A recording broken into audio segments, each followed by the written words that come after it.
Senator Hawley.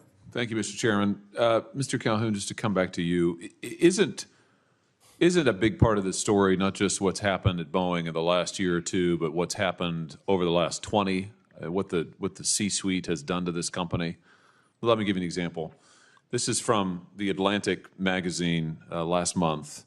For nearly 40 years, the company, Boeing, built the 737 fuselage itself in the same plant that turned out its B-29 and B-52 bombers.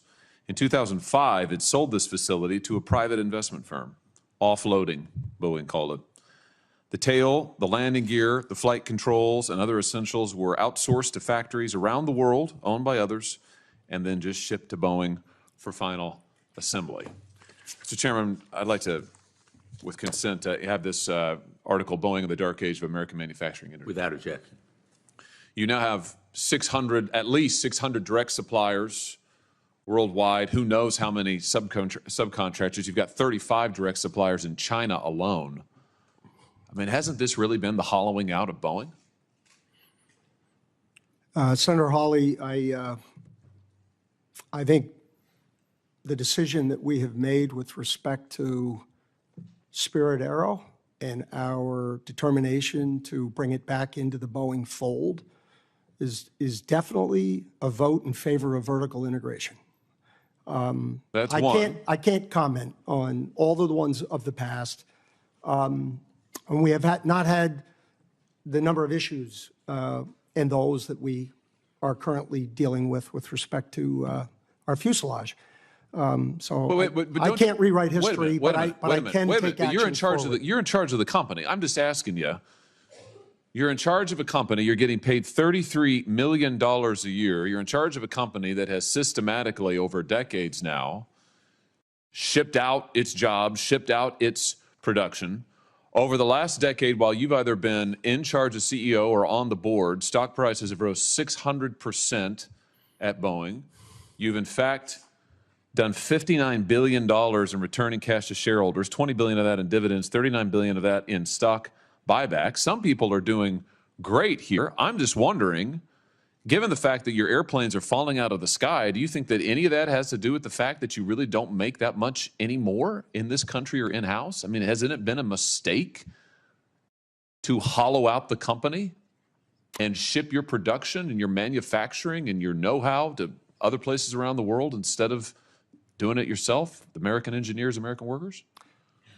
Senator Hawley, I think I read an annual report going all the way back to the introduction of the 747, which highlighted the fact that 65. What happens when one of America's most iconic manufacturers stops making things and starts financial engineering instead? In this explosive Senate moment, Senator Josh Hawley goes straight for the jugular, accusing Boeing's leadership of hollowing out the company, outsourcing its soul, and putting profits over safety.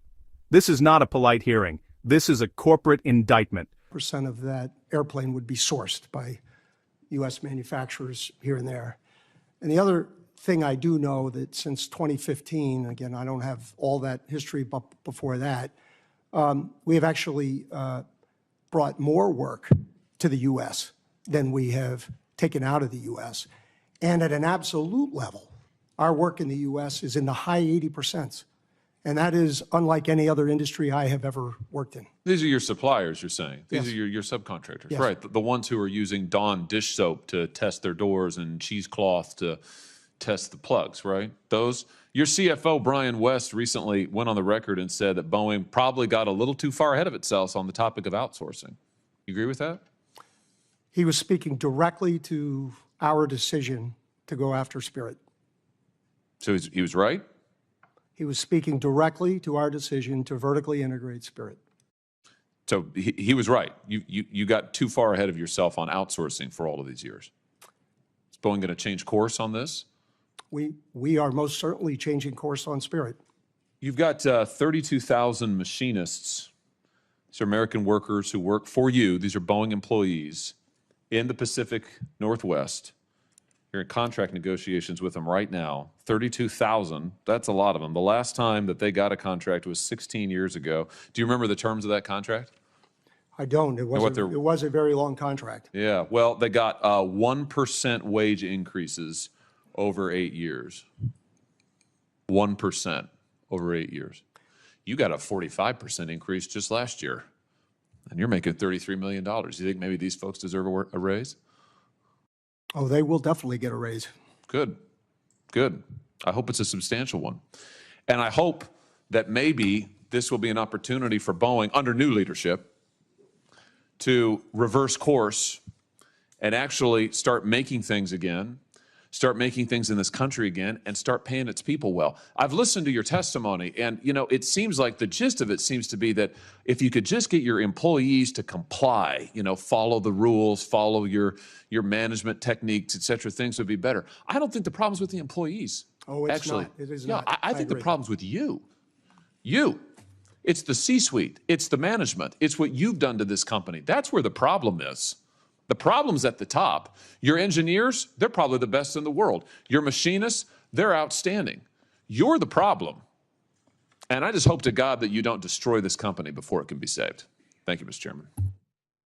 For a more profound political discourse, please like, comment, and subscribe for more further insights.